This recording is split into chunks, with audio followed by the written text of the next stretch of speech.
The charred aftermath of one of the deadliest blazes in Beijing in recent years. Dozens of people have died after a fire erupted at the Changfeng Hospital.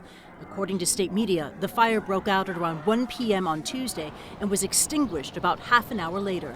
71 patients were evacuated. At a press event on Wednesday, a Beijing official said the fire was caused by sparks generated during construction work, which ignited combustible paint on site.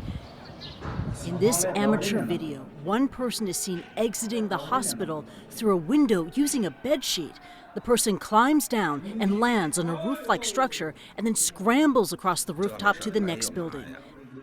Later on in the clip, others are seen attempting to escape, balancing on air conditioning units outside, waiting to be rescued.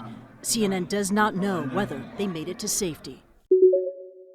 En respuesta a la supuesta visita que podría realizar a la región china de Taiwán el presidente de Guatemala, Alejandro Giammattei, el portavoz del Ministerio de Relaciones Exteriores de China, Wang Wenbin, dijo que el hecho de que China haya establecido relaciones diplomáticas con 182 países demuestra que la adhesión al principio de una sola China es una gran rectitud internacional, la dirección de los corazones del pueblo y una tendencia significativamente extendida.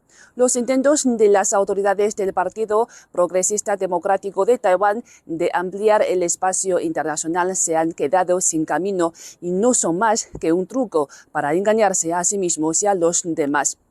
El portavoz también mencionó que el principio de una sola China es una norma aceptada en las relaciones internacionales y un consenso universal en la comunidad internacional. Cualquier movimiento que ignore la tendencia mundial y la rectitud internacional y se adhiera obstinadamente a una posición equivocada está condenado al fracaso.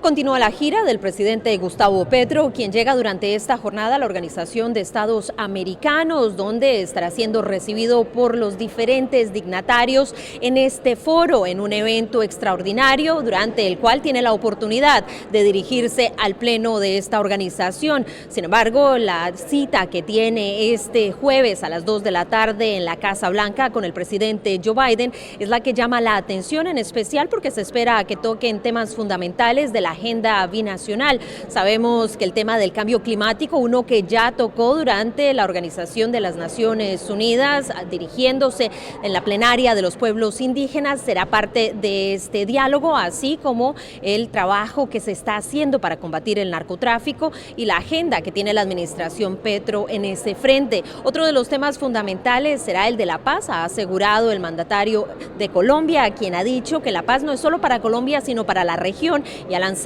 una nueva iniciativa, que hayan menos sanciones y más democracia. Esto es importante en vísperas de la reunión que se dará en Colombia este 25 de abril para tocar el tema de Venezuela. Mientras tanto, se reunirá después de esta reunión con líderes de los comités de relaciones internacionales en el Congreso estadounidense.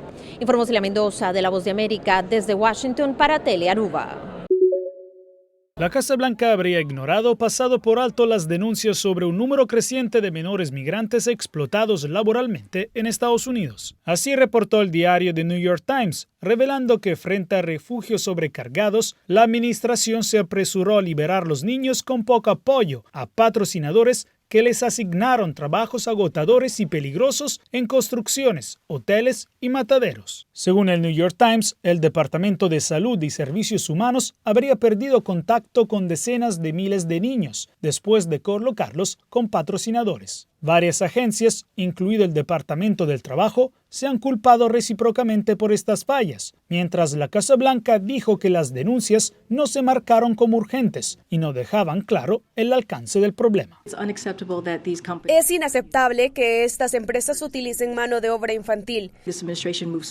Esta administración se movió rápidamente para tomar medidas enérgicas contra los infractores y examinar más enérgicamente a los patrocinadores de menores no acompañados, y lanzó lanzó un nuevo grupo de trabajo para aumentar la cooperación y compartir mejor la información.